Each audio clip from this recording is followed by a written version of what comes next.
काही वर्षापूर्वी ना भाड्याने फ्लॅट बघायला गेलो होतो आणि स्वतः मालक होते, म्हणजे ज्येष्ठ होते वयाने. आम्हाला फ्लॅट आवडला होता. आम्ही म्हणालो फ्लॅट तर खूप छान आहे, पण भाडं जरा कमी केलं तर बरं होईल.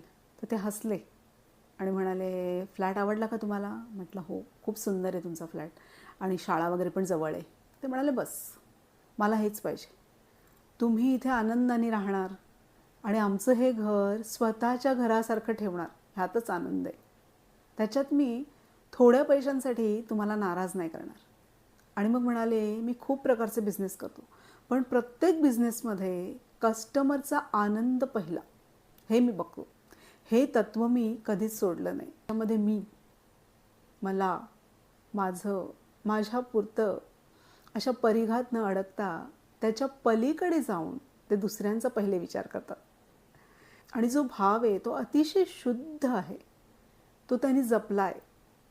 त्यामुळे जितका भाव शुद्ध तितकं चांगलं भाग्य आपण त्याच्यातनं घडवत असतो, हे आपल्या लक्षात आलं पाहिजे.